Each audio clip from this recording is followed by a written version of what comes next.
Tonight we have two guys who are architects, Thom Mayne and Michael Rotondi, also known as Morphosis.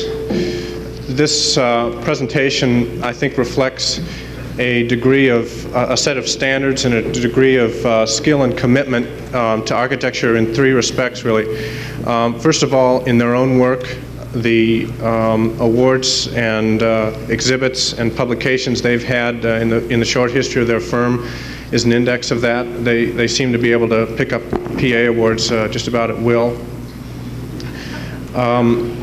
Secondly, in terms of education, the two of them constitute substantially the core of the graduate division, and for me personally, Michael makes that uppity bunch in 1GA almost tolerable.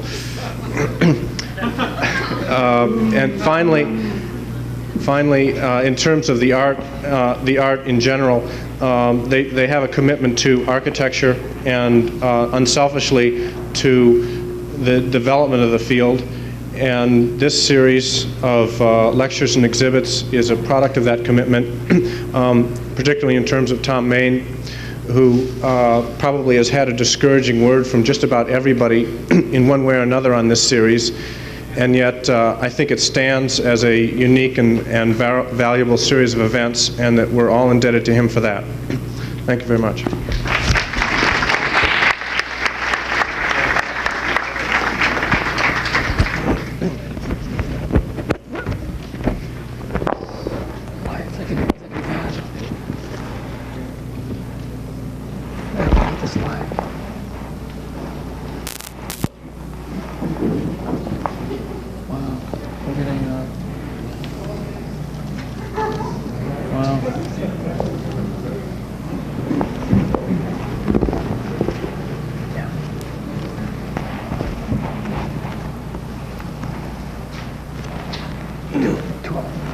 Can you take it back to the beginning?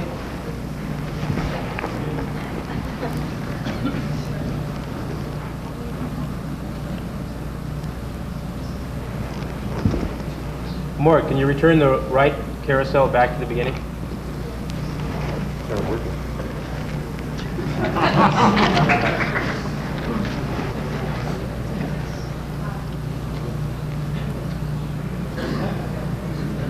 Boy, this is deja vu of last time.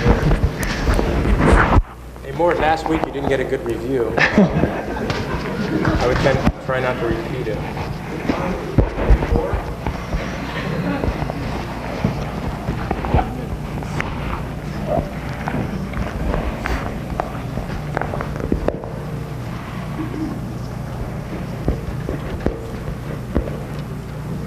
Can you focus the one on the left?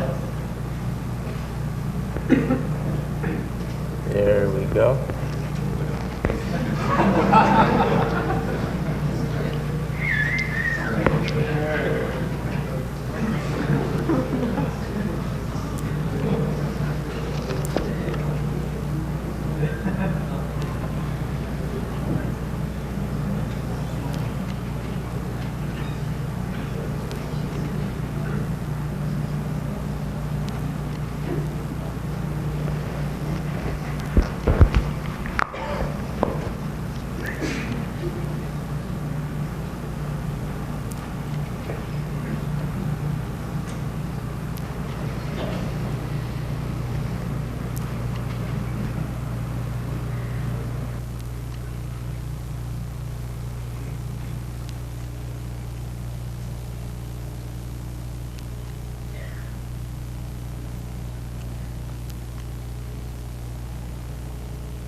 Is it necessary that architecture should simply be a logical derivative from functional and technological facts.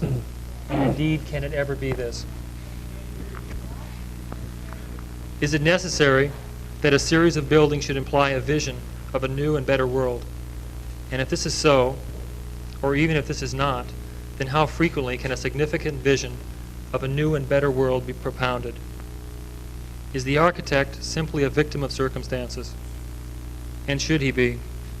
Or may he be allowed to cultivate his own free will? And are not culture and civilization the products of the imposition of will?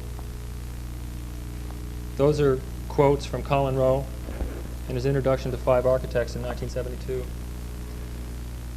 We found it, I guess, a fitting introduction because they're questions that we have and concerns that we have.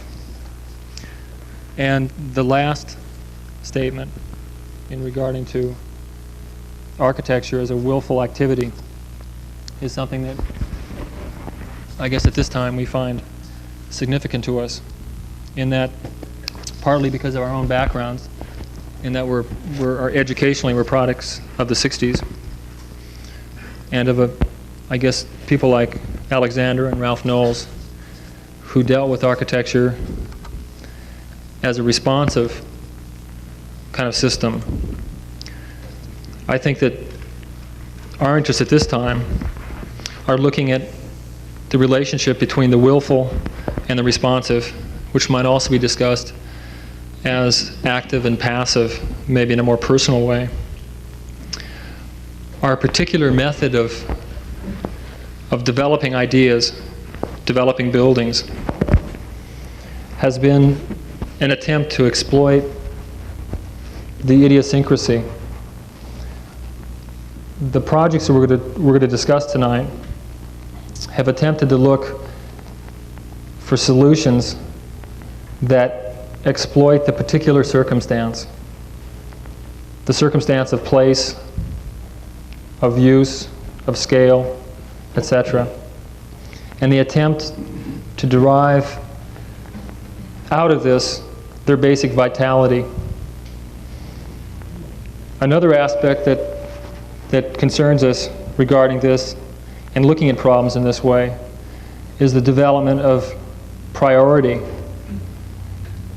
in the sense of looking at which aspects from each particular problem are critical to that problem and critical to finding a solution of the type of vitality we're looking at. Our work, I think, tends to be reflective of our perceptions of society rather than a representation of what we think are the aspirations of a new man. The continuity in the body of work is primarily our method of producing it, is the process. We have 5 major interests that vary in priority depending on the scale of the project, the stated criteria, and the latent content, which we define as being those aspects of any project that are interpretive. The 5 areas of interest are, first, the program, which is both stated and interpreted, which has to do with the building type, the specific use as intended or as interpreted, the inherent content, which is usually not stated, rather it's observed. Second category is the environment.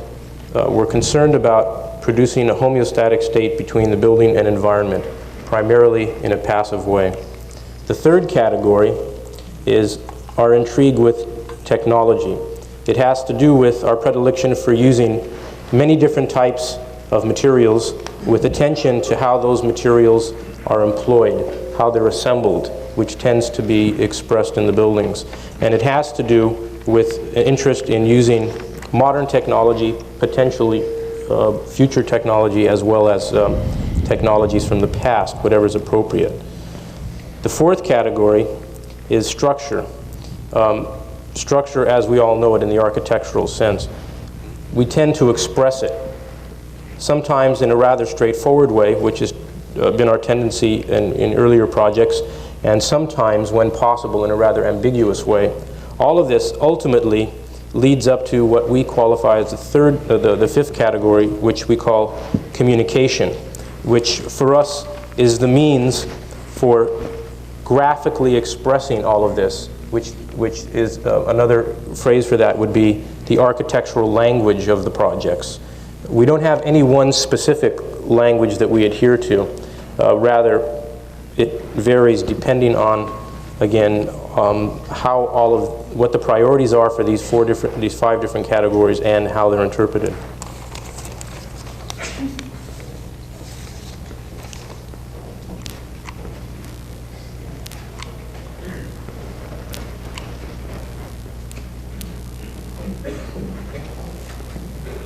I think that's the first line.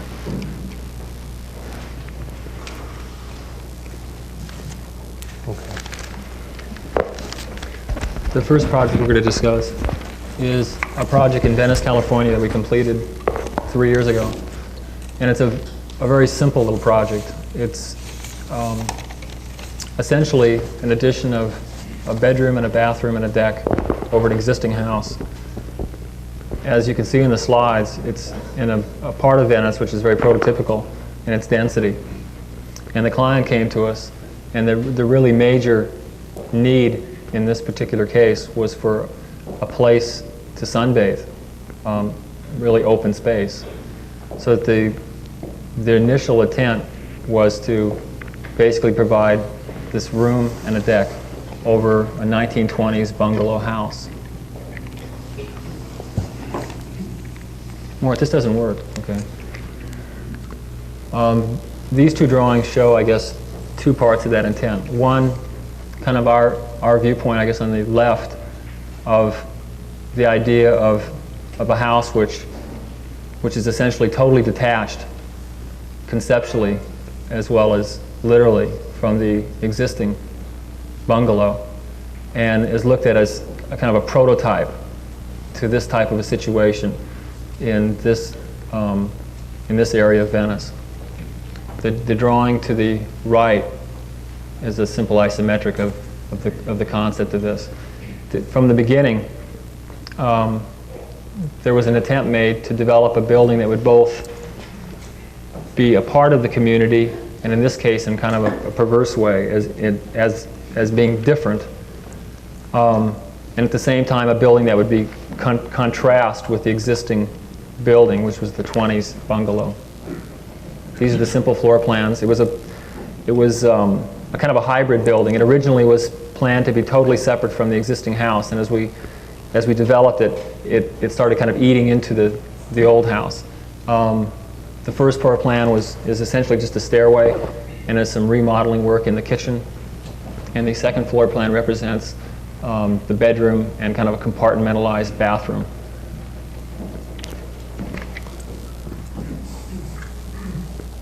These are views from the north. We separated the gable roof and replaced it with a skylight, which enclosed an existing bedroom, which was turned into, the client was a lawyer, it was turned into a studio. The materials were aluminum, corrugated. We were interested in hard, reflective, shiny surfaces, which were maintained throughout the whole idea.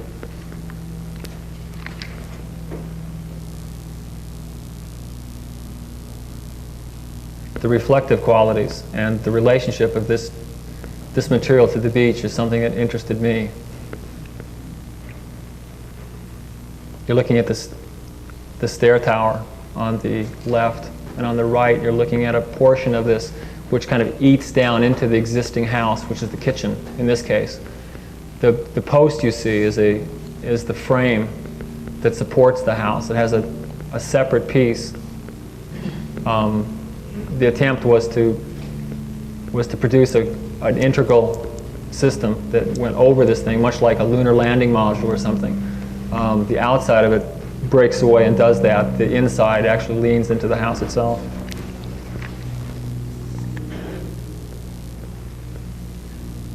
This is one of the things that really pleased us, I think, and then it was really kind of just playing around. We allowed this back surface to kind of curve out. And the result seemed to be kind of a pressurization of this container. It was thought of in the beginning as kind of a Fruhoff trailer kind of set over this house. And after completing the thing, somehow this curve has a lot of meaning in terms of giving air, a mass, or a pressure. You can really feel this thing popping, pushing from the inside. It's a very dynamic material for the beach because of the various conditions of sun, cloud cover, fog, evening conditions, morning conditions, etc. The slide to the right is looking down into the existing bedroom, which was converted into a kind of multi-purpose space office. In this case, it was kept minimal for our purposes. It never looked like this afterwards, that's for sure. This is looking up from that space. The slide to the left is looking at the stair tower. The slide to the right is looking up into the new bedroom and the parapet of the deck above. The container itself, the new portion of the house, was brought in to the old portion.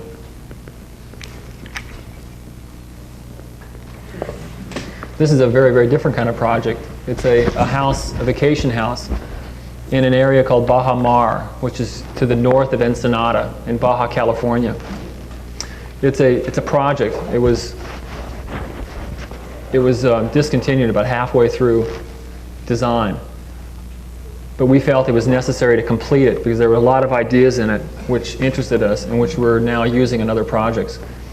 The basic idea, well, I should say also that it was the second generation of kind of a problem that we've been working on. Earlier we had done a scheme for low-cost housing in Tijuana, which dealt with a lot of the same conditions, particularly the size of the site, which is 25 by 80 feet, a very restricted type of a site. What we attempted to do here, the first one we developed was a very kind of logically derived court scheme, where we had the sleeping part of the house in the back and the living part in front. This microphone is, okay. In this house, what we attempted to do was to develop the atrium as actually the major space and to develop a very strong kind of hierarchy of main spaces and secondary spaces. So that what you see in the plan at the right, in the center, is the main space, which is the living and dining area. To the front of the house is a garage and a small kitchen, and to the rear are 2 bedrooms. There'll be a sequence of drawings here which kind of carry you through the conceptual development of the idea. To begin with, I guess we were looking at developing what was the most severe problem of this type of a site, which is its width, and really use that in our benefit. What we did is, instead of develop an axial relationship, we try to develop a biaxial relationship. The columns on the left are kind of the beginning of that order. They're both structural and symbolic. To the right, you see the beginning of the structure for the palapa type roof, which forms this main space, and the second column, which is purely structural, which is a square column, the pairs of which hold up this structure. The next is the addition of movement, and in this case it's the development of a skylight which moves around the center space. It was important in the development of this because it represented geometrically a series of shifts, that a person enter it and at that point move around it and heighten his experience and his understanding of this main space. There's also, I guess, a vertical change which does that. At the same time, it gave us an opportunity to develop a more private area of the house to the rear through kind of a circuitous movement around it. I guess an additional thing it did, by putting light on that interior wall at the corridor, I'm looking again at the slide at the right, is that we developed a topiary wall, a plant wall, to the inside of the house as well as to the outside. So there was an ambiguity of looking in and seeing plant materials and looking out of the house and seeing plant materials, which again extended the notion of inside-outside and the whole notion of the width of the site. To the right is the next set of pieces, which are, I guess, the tertiary, the service pieces. In the front is the kitchen elements. To the back, in the kind of figure ground configuration, are the major and second bathrooms and the cabinets. The additional role that these pieces provided was this half-round, the circle configuration was an attempt to end the sequence in terms of the entry in the house, which again tried to reinforce the notion of the primary space being the main part of the house and this back portion being the more private secondary part of this residence. We're dealing with very, very small kind of lot size. And finally, the last two pieces. On the left, the walls, which all fall into the same material vocabulary. I guess there's three conditions: inside to inside, outside to inside, and outside to outside. And finally, the slide to the right, which is the completed building with the roof structure. This is a sequence of slides of the same house that take you through it in a series of sections as you move back axially from the entry. The slide on the right is the first of that sequence from a symmetrical entry. Moving through the garage and the upper portion of the kitchen. The garage and the storage portion of the kitchen. After opening the door, looking into the main space and the corridor. The red being structure, section through the corridor and the main space of the house and the patio. The red in this case being the flue of the chimney. Moving through, again, we're cutting through the fireplace now and the second bathroom. The corridor, looking into the doors of each bedroom and the section through the bathroom. A section through both bedrooms. And the end of the house. I guess those series of slides those series of drawings were useful to us in developing the whole notion of the column as well as the spatial sequence as you move through this building. This is the completed building, completed being, of course, the model of the completed building. We're looking at the rear elevation of the house and the front elevation on the right. It became very important that the beginning of the sequence was totally symmetrical for the understanding of the total organization. You're looking at the patio elevation to the left and the common wall, party wall elevation to the right. Very simple vocabulary, very simple building vocabulary. We've because of our previous experience in this area, we were looking forward to using again the kind of the whole palette of indigenous materials.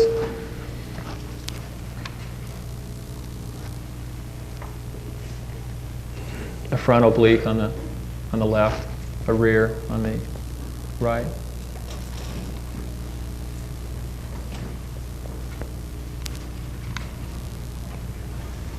The next project, which is also in Mexico, Baja California, was stated rather simply programmatically by the client. It was for an addition of ancillary facilities and medical office suites to an existing hospital, small community hospital.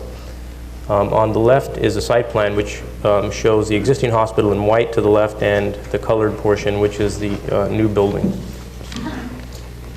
On the right are the diagrams for the building which were actualized in the real building.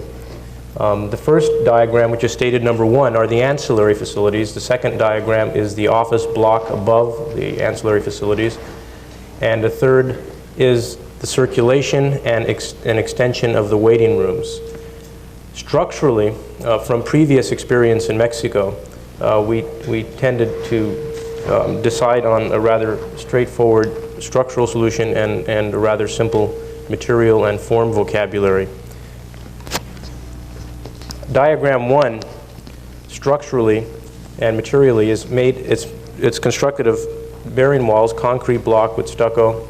It's independent of the office tower above, which is a columnar system, which is conventional columns and beams with curtain wall on one side. Diagram 3 was treated as a bumper. It was actually designed as a bumper. Structurally, it's the third structural system in the building. It's of a more lightweight frame, which actually attaches in a pin fashion to the office block above, which is in diagram 2. 4, 5, and 6 just show the ancillary. 4 is the pharmacy, 5 is laboratory and radiology, and 6 is restaurant and optical. 7 shows circulation. 8 shows the rear skin, which facing due west had to control the amount of sunlight that was emitted into the building. And section 9 shows the curtain wall on the east elevation.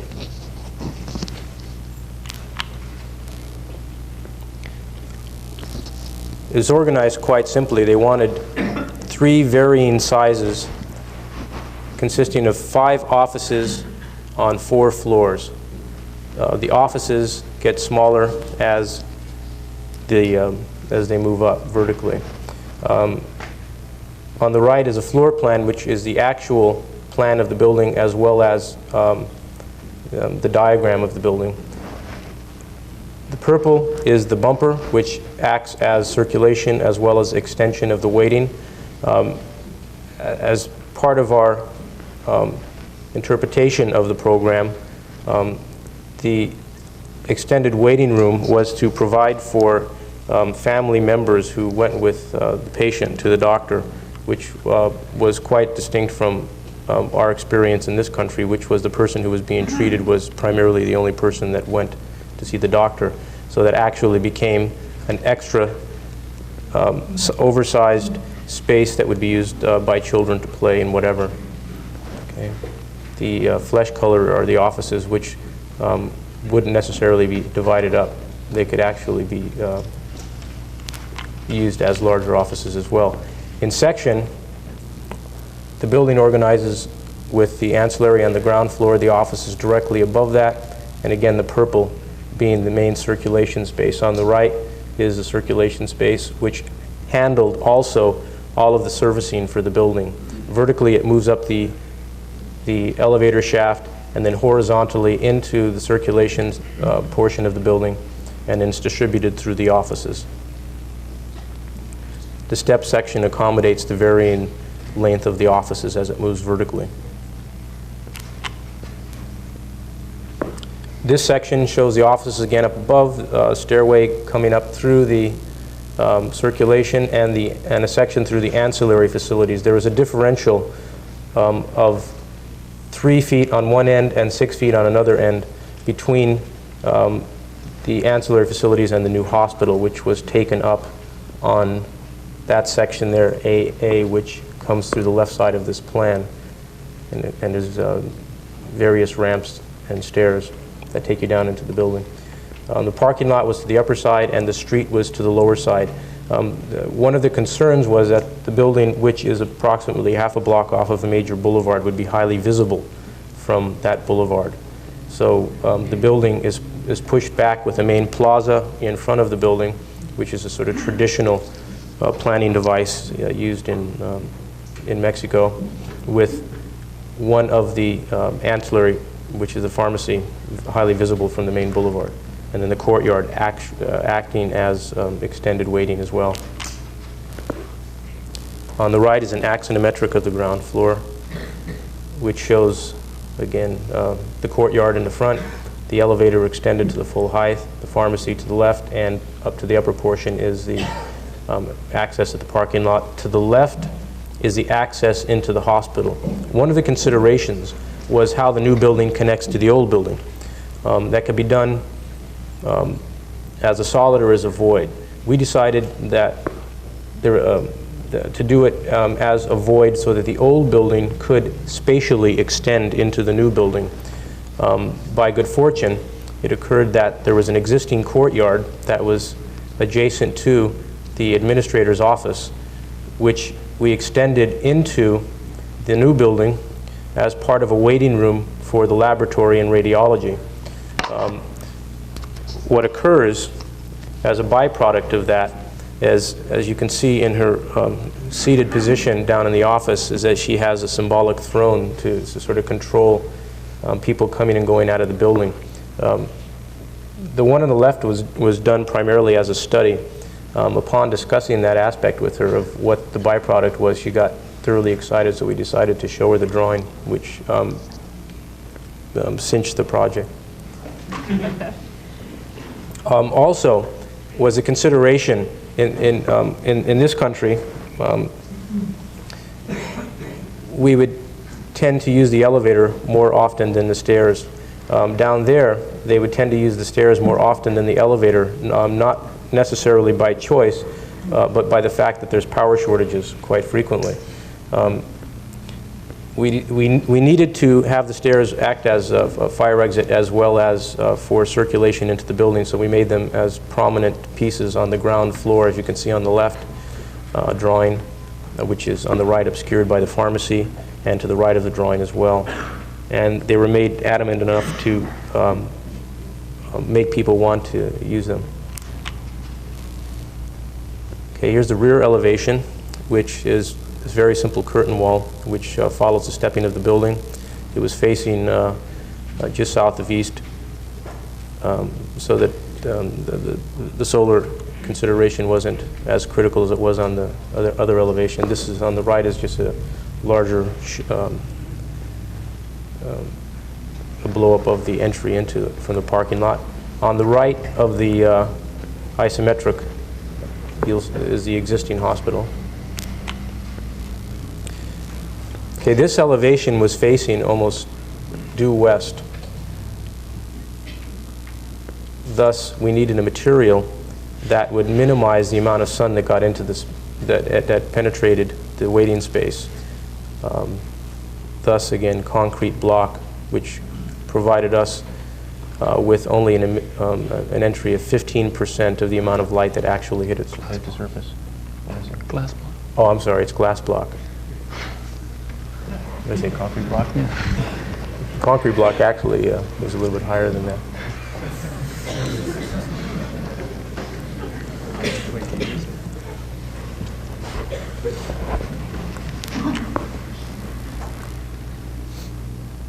This is a close-up showing the structural frame, which are quite a bit smaller than the main structure of the main body of the building and a portion of the stairs.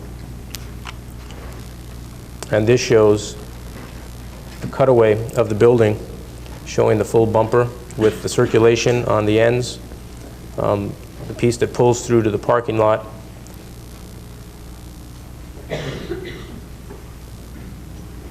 and the actual skin of the building. It essentially, when completed, will act also as a billboard. It becomes, it does become an environmental bumper in that the building isn't air conditioned, so that we use that space both to buffer from the harshest sun as well as to use it for the main airflow of the building through the offices.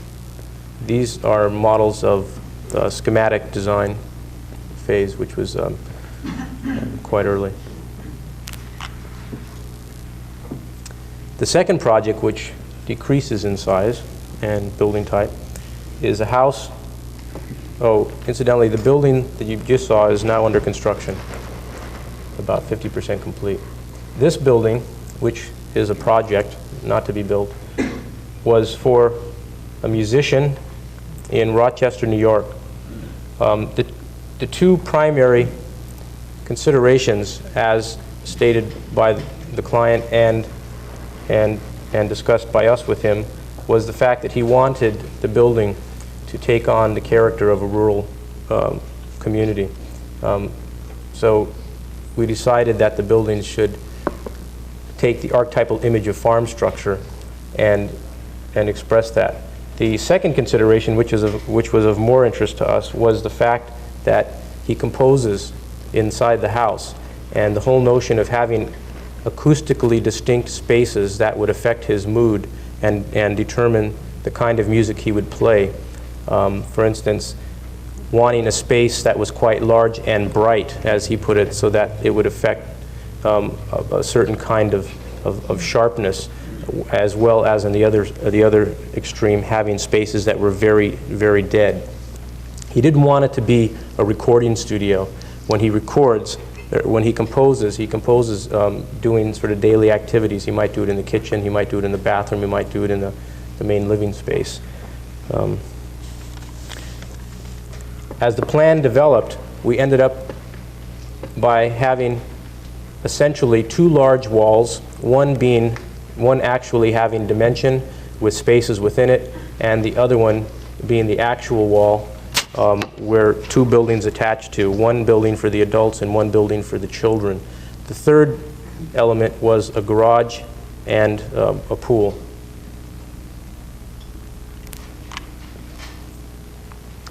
This is the upper plan on the left, and on the right is the axonometric showing the upper plan.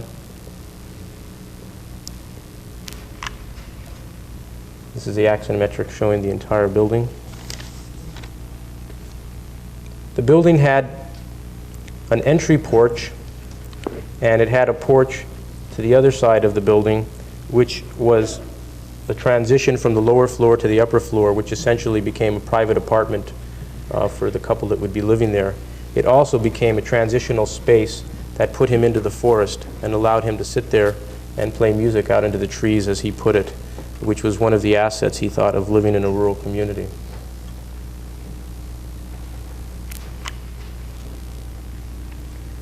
The building environmentally works by having to the south elevation the very thick wall, which becomes a trombe wall, which absorbs the sun in the daytime and translates that into heat, and then transfers that into the building at nighttime. Into the deepest portions of the building, the sun would be allowed to penetrate when necessary by way of panels that would slide back and emitting the sun.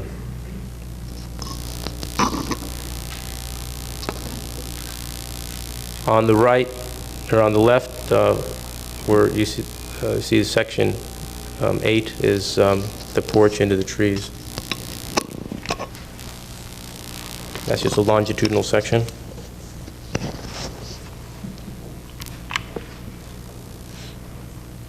The second project was somewhat of a departure for us from the kind of commissions that we were used to getting. This one we labored over for a little over a year. It was a project for a house for a physician and his family, 2 children, in Onitsha, Nigeria, West Africa. The first 4 months of the project were taken up doing research and discussing different aspects of the house with him. What it turned out after all of this is that the main thrust of the house was intended to recognize the fact that he was a product of 2 worlds. The first was where he was brought up, which was in Africa, and had to do with the tribal world and all of the customs that go with that, and affected him primarily with regard to intuition and instinct. The second was the rational side, as we called it, which had to do with his education, which was primarily in the West. He was educated in England and the United States. We saw both of those aspects as being potential conflicts that would potentially be reconciled in the imagery of the house, as well as in the program, the manifestation of the program in the house. One of the aspects that was evident to us was the notion of traditional planning was one of compound, of having several buildings that made up the entire house. When the British partitioned off the land in the 1900s, they totally what occurred was that the social interaction that was determined by the planning of the compound was subordinated to the new type of organization of a house. What we decided to do was to organize the house in quadrants that would recognize the traditional compound plan. On the left, at the upper top, are the 4 buildings diagrammatically. Below that, it shows the space between, which became the space between the buildings in the traditional compound, and metaphorically the space between the buildings, the 4 buildings in the house. The next diagram shows the service elements, which are treated as traditional objects in juxtaposition to the imported ones, which are the Western. It's working. Okay.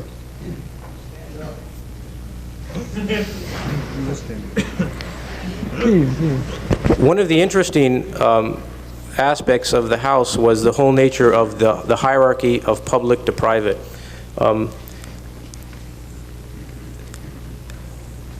The house has a series is used in a way that allows anybody can come to the house at any time, but they're not allowed to enter into certain spaces.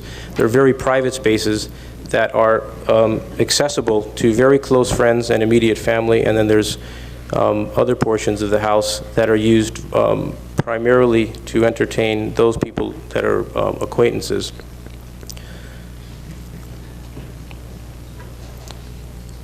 Okay, diagram 5 shows the semi-private space. Diagram 6 shows the private space. Diagram 7 shows the parents' area, which is upstairs, and diagram 8 shows the children's area, which is also upstairs across.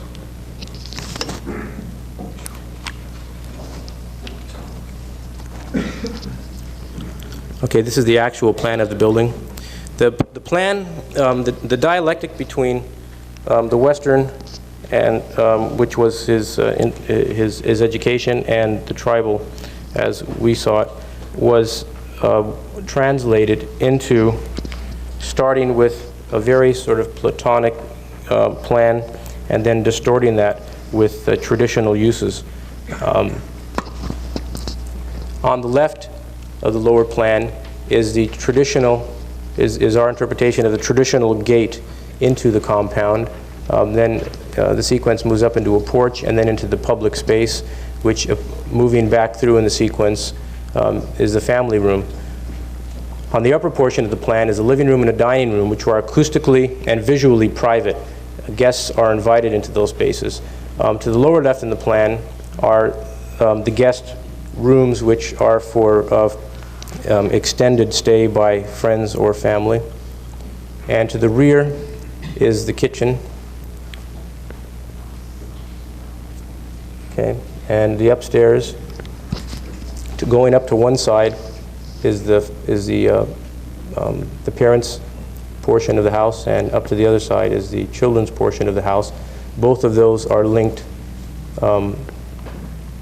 functionally by having neutral space in the front, which is used both by the parents and the children for various activities. The servicing elements, which are the bathrooms, are attachments to the corners of the building. That's an axonometric showing one quadrant of the building.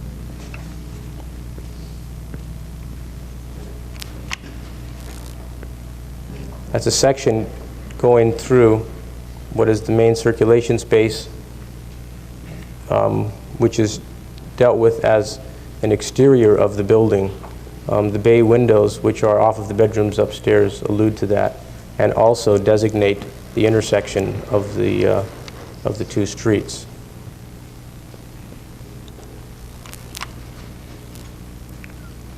The building environmentally works by having all of the spaces ventilate into that center space and then vertically out. The problem of heat and humidity was of major consideration.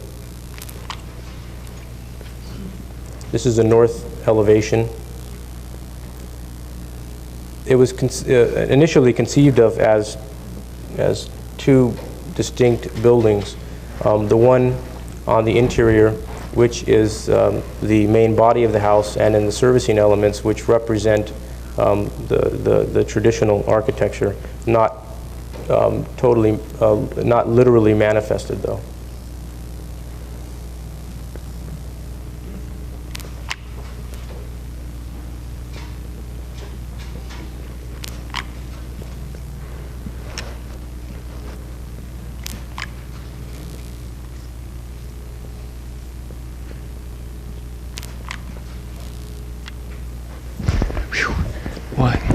One of the things of having a partner, you have to wait a long time before you can talk sometimes.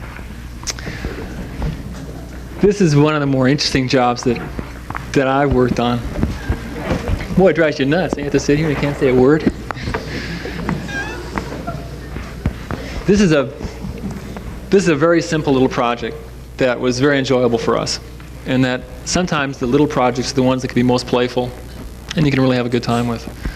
The project essentially is one room over a garage, and the room was to have the potential of being able to develop into a small living unit. It's a kind of a project that was brought to us by a friend, and he basically just gave it to us and said, do what you can do with it and develop it into some sort of an idea. And it was the type of a project that you had to import. You had to insert some sort of a particular kind of notion to. It was just too simple. What we did was a really simple kind of thing. We just gave them a box with a growing window, and the window gets larger as you move around the house, and it grows from a 2-foot square to an 8-foot square, and it's all symmetrical.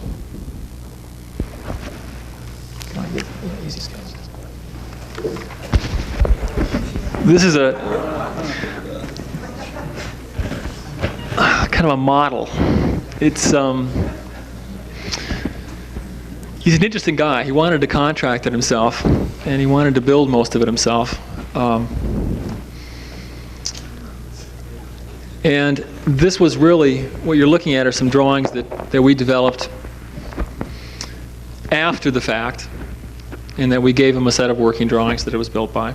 And it really represents more of a diary in terms of a response to a situation as we saw it develop. And again, kind of a product that will feed back into future work. And the idea was, of course, a simple one. It was taking kind of a known method of construction, i.e.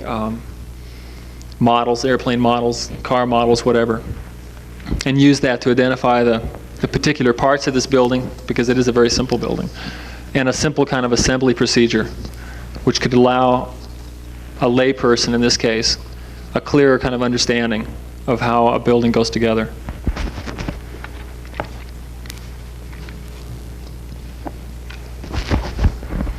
It's actually simplified a little bit too.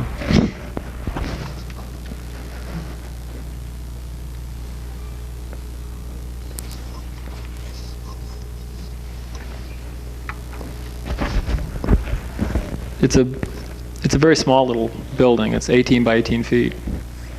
I think we're going to show you just a few slides as we move around it. It's relatively hard to photograph. It's another alley house, and then it had some similarities to that silver house you saw, Fred Delmer's house. One of the aspects, I guess, that's interesting to us and that we pursued was developing something that had both a relationship to the community through its materials.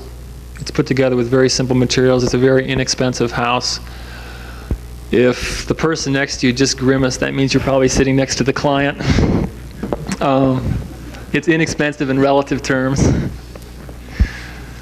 At the same time of being inexpensive and common, we wanted to develop something that was in some kind of basic way uncommon and had kind of a simplicity and kind of a force to it that differentiated itself from the kind of randomness of this community. And I guess it relates to a set of feelings we have in terms of just buildings that I know I really responded to when Coy gave the original introduction of Pico Boulevard and chaos and those notions of chaos. And that I think we look at architecture in at least on that particular area in very different terms. And that we look at it as a process of developing a building that relates to an attitude and a clarity and a kind of a simplification of ideas. I suppose the one means of manifesting the randomness as we saw it was to use quite a few different materials on the same building.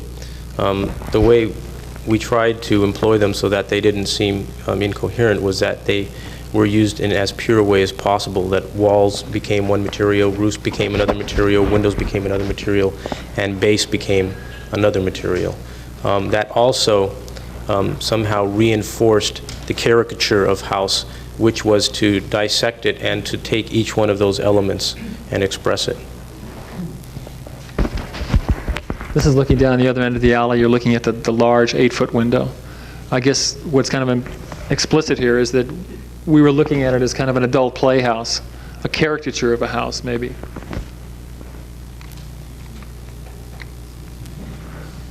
That's the smallest window on the left and the largest window all at the same time. The one thing which John Dreyfus can attest to, which didn't have to sort of prove us as being honest men, when we stated that standing in the center of the space, which is clear space vertically and horizontally, and rotating from right to left or or clockwise, what occurs is that you tend to shrink because your relationship with the out of doors changes. And but you can overcome that by reversing it, and you tend to come back to it. So depending upon what mood you're in. So as people say, it's a real zen-y feeling. One of the things we tried to do was take the thing apart and kind of put it back together in a different way and really develop a whole notion of discrete parts. I guess the kind of the strongest manifestation of that idea is this large window, which as the end of the sequence from the small to the large window finally pulls off the frame of the building and becomes the entry. Another reason for that was that because of the development of the windows and the total symmetry is that we had no way of putting in another element, in this case the door. So by pulling it out, it gave us a mechanism of eliminating that element. I guess it was looked at as kind of a bubblegum kind of thing. The thing is looked at as just kind of being pulled off, stretched off. This is the roof. It was meant to contrast very strongly with the exterior, which is very abstract and smooth. It's articulated into pieces. If we had done it again, we would have probably exaggerated it. The intent was that the major members be small pieces and the secondary members, the wood members, would be larger, which they are, but not enough.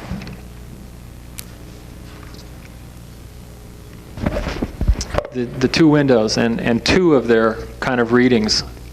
The one to the right as the window and the beam, and the one to the left, which is the window and the vent. An element that we didn't photograph. This is about 90% complete. There's a mechanical louver Venetian system to the exterior that closes the windows up, and which are run by servo motors. The whole window was kind of conceived of as a toy.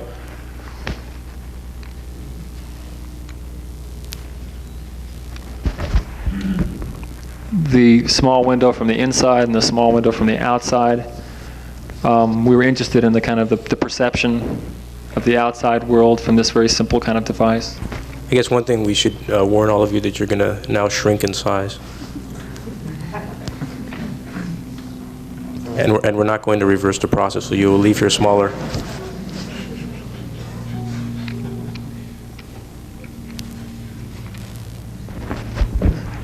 and finally the 8-foot. The slide to the left kind of indicates the notion of the door, and then you can see how it's been eliminated. By pushing it out, we have all the components. They're just in different planes as they're read. The door being perpendicular to our viewpoint of this. Okay, this is the last project we're going to discuss this evening, and it's a house in the Palisades. It's actually an addition to an existing house, and it's, I guess, there's a relationship to the one you just looked at, in that if that client didn't get enough, this is for his sister and brother-in-law, so they're in for it again. It's an addition of a series of rooms to an existing house on a hill that has a kind of distant view of the ocean in the Palisades. These first two slides indicate the bottom level on the left, which are just two. One is going to be a storage room, and the other is a future workroom, and a new entry. There were several kind of major premises that we worked with on this. The first being that the entry sequence of the house was reversed from the front of the house, which is the formal front, to the rear of the house, which is the real entry, regarding the location of car storage and the alleyway of which people really approach the house. And those stairways are shown in the middle of that plan.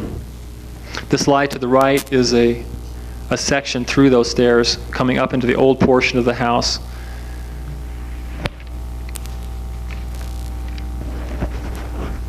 There are, I guess, three primary functions that were added to this existing house.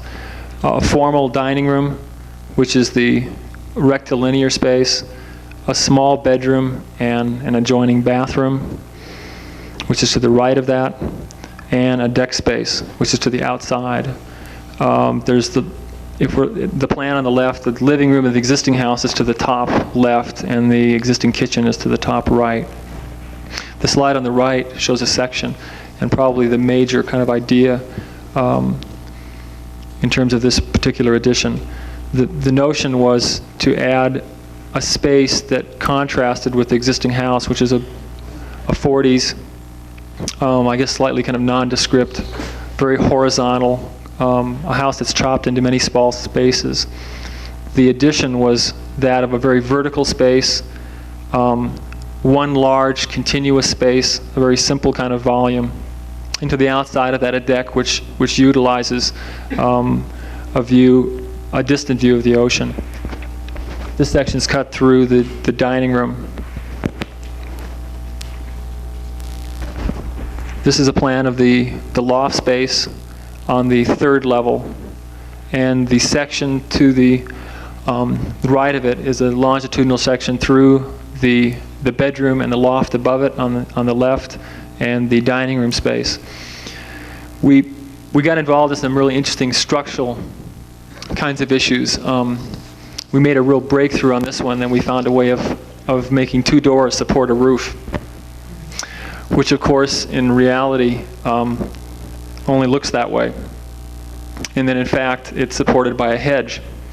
But of course that's also just an illusion because it's really held up by a frame. I'm going to talk about it later. There's some other slides that are much clearer. But we got very interested in looking at, it really kind of derived from the house we did in Mexico, that house 2, of looking at the relationship of plant material and structure.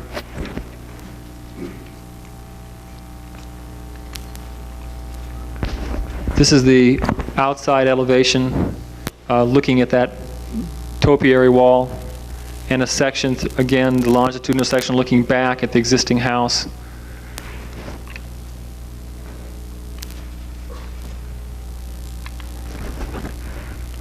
And the two end elevations.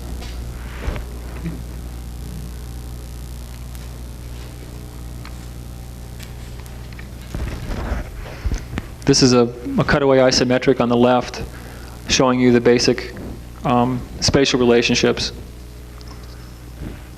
And to the right is a diagram that shows you the basic kind of order of the spaces as they move out from the existing house. The first wall being the wall of the existing living room. The second one is one that we're altering into a storage wall, and the final 3 walls being part of the addition.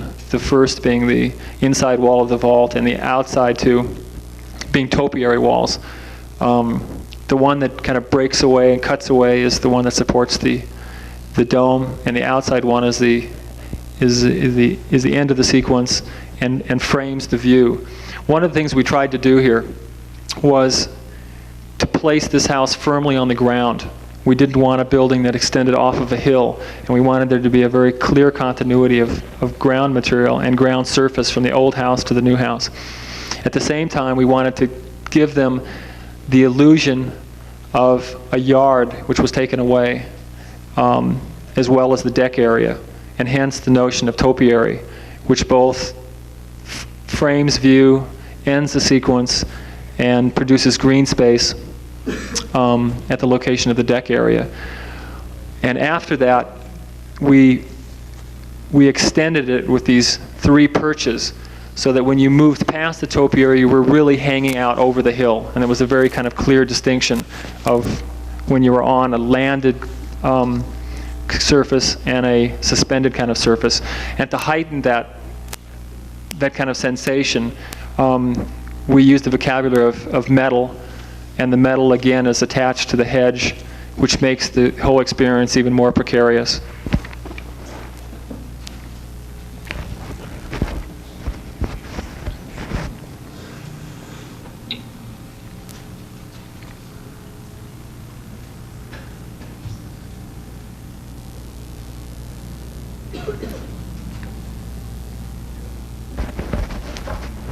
There's a